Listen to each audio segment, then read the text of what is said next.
Hello, and welcome to episode number 2 of my blog, my great medical journey of oddness and ups and downs. Before I go into chapter 2 here, I want to say thanks for all the kind, supportive comments and likes and what have you. It means a lot to me. And here we're picking up from the last episode. We're on the way to the hospital and for a possible surgery for a tumor found in my cerebellum. Cerebellum being the part of the brain that manages all the muscular activity. Terrified out of my mind, my best friend, or one of my best friends, Jim Cahill, he calmed me down all the way through, and once we checked in the room, make it sound like it's a hotel. Once we got checked in, I also had the fortune to have my pastor, who married Amy and I, to be in town. Once he found out what was going on, he made a beeline over, and he prayed with me and calmed me down. Got me about as calm as I possibly could be. So, the strange thing was that the whole experience that was going on was so emotionally draining that the 4 or 5 days I was there, I actually slept almost 24 hours each day. My wife actually told me that she had to force wake me up for meals. Yeah, go figure. My fat body had to force me to eat. Proves something's really wrong. Anyway, throughout the days, they were running tests, and doctors were coming in to talk about the possible surgery, removing of the tumor, and explaining what they call deficiencies.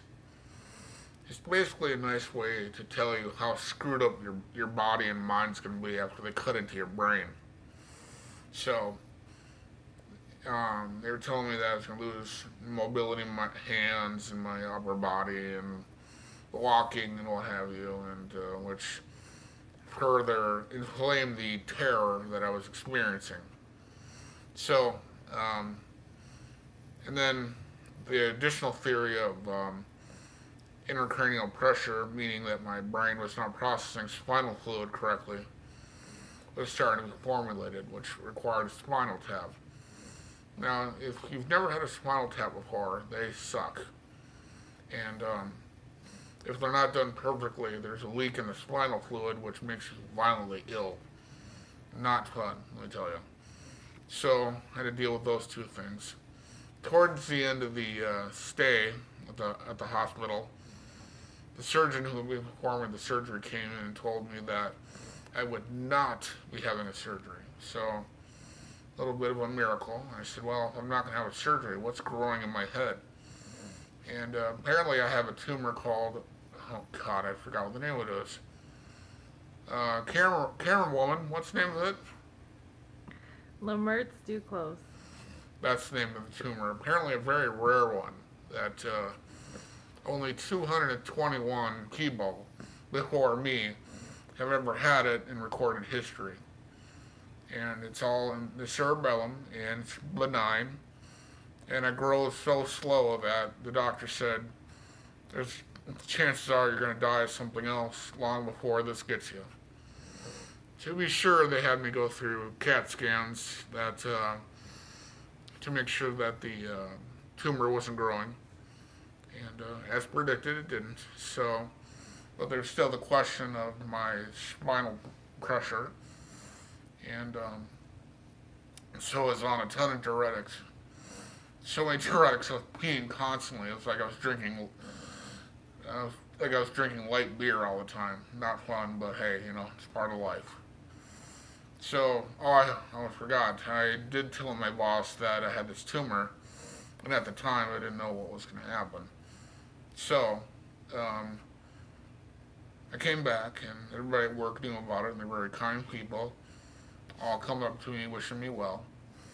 Of course, the group of people that I supervised at the time they're oddballs like me. One of them said to me, during a meeting, Brad, I know you have a tumor, but I have this hangnail that hurts really bad.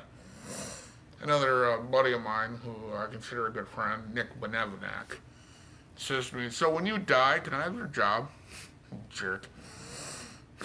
Lovely man, just kidding. But of course my sister says, the tumor. It's just a placeholder for real brain matter, so everybody having fun at my expense, which was a lot of fun. So, life started to return to normal. Still had things I had to manage, but, life was going on. But, later on, I would find out that I have other problems to deal with that would, put my life in jeopardy and, really scare my wife to death and all my friends. So, but we will dive into that chapter early next week. So